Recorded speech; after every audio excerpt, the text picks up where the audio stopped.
It was Halloween night, 1999, in Red Pines, a sleepy southern town where the biggest scandal was who stole Miss Betty's pie from the church bake sale.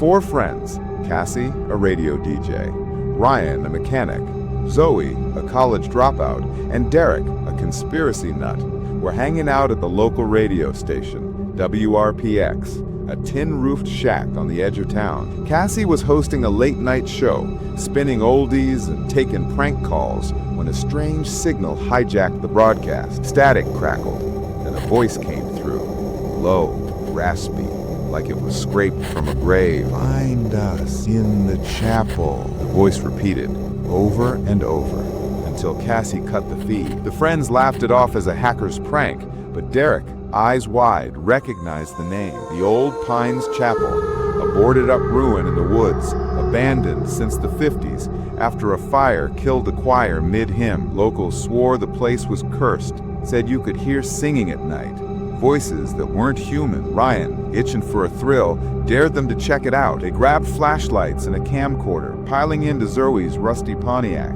As they drove, the radio flickered back on, unplugged, whispering their names. Cassie, Ryan, Zoe, Derek. The chapel loomed ahead, its steeple jagged against the moon, and the air felt wrong, like it was holding its breath. The chapel was a wreck. Charred beams, shattered stained glass, and a smell like burnt paper and something sour. Inside, pews were overturned, hymnals scattered like dead leaves. Zoe's camcorder caught weird flickers, shapes in the corners that vanished when you looked straight at them. Cassie found a trap door behind the altar, half hidden under ash, with fresh scratches around the edges, like someone or something had clawed it open. "This is a bad idea," Zoe muttered, but Derek was already prying it up, revealing a staircase descending into pitch black. As they stepped down, the air turned cold, thick, like wading through fog. A faint hum filled the space, not music, but something close, like a choir tuning up, discordant and wrong. Ryan's flashlight caught carvings on the walls, symbols that looked like eyes, spiraling into each other, glowing faintly. At the bottom was a chamber, its floor covered in ash, with a stone table in the center, stained dark with something that wasn't paint. The hum grew louder. Now words. "You're here. You're ours." Derek's camcorder died, but not before it recorded a shadow behind him. A figure, tall and thin, with no face, just a void where eyes should be. The friends froze. The hum now a full-blown chorus, voices overlapping in a language they didn't know but felt in their bones. Cassie's radio, clipped to her belt, crackled to life, broadcasting the same voices even though it was off. Derek, upset, found a burned book in the ash, its pages brittle but readable. It was a pastor's journal from 1953, describing a ritual gone wrong. The choir had sung to summon something, not God, but something older, hungrier. They called it the Forgotten, a thing that lived in the earth, fed by song and blood. The fire wasn't an accident. It was a desperate attempt to stop it. Zoe screamed, pointing at the table. Ryan's shadow was wrong, stretching too long, moving when he didn't. It reached for him and he stumbled back, tripping over the ash.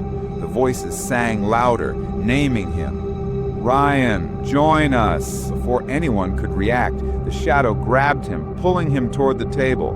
He clawed at the floor, screaming, but the ash swallowed him like quicksand. The trapdoor above slammed shut, trapping them. The chorus swelled, and the walls pulsed, like the chapel itself was alive. Panic tore them apart. Zoe blamed Derek, shouting that his conspiracy crap got them here. Cassie tried to keep calm, but her radio kept broadcasting their thoughts, secrets they'd never shared, like Zoe's shoplifting, Derek's lies about his dad. The journal mentioned a price. The Forgotten demanded a voice, a soul to keep it bound. Every 50 years, someone vanished. 1853, 1903, 1953, and now 1999. Cassie realized the scratches on the trapdoor were fresh, like something had been here recently, trying to get out. The shadows moved closer, mimicking their shapes, but twisted. Cassie's with jagged teeth, Zoe's with claw-like hands. Derek, frantic, suggested they sing like the choir did to appease it. Zoe snapped, "You're insane!"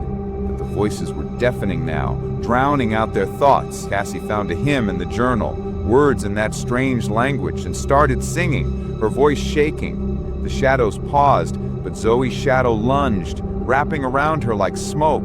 She screamed, clawing at the air, and vanished into the table, her flashlight rolling into the ash. The chorus laughed, a sound that made their skin crawl. Cassie and Derek were alone, the chamber closing in, the air so thick they could barely breathe. The journal's last page was a warning. One must stay, a willing sacrifice, or the forgotten would take everyone. Derek, shaking, said he'd do it. "I've got nothing left," he whispered, haunted by his own failures. Cassie, clutching the hymn, had an idea. The symbols on the walls reacted to her voice. When she sang, they dimmed. "We can fight it," she said, her voice raw. They sang together, stumbling over the words, the chorus screaming in protest. The shadows writhed, the table cracked, and the trapdoor rattled above.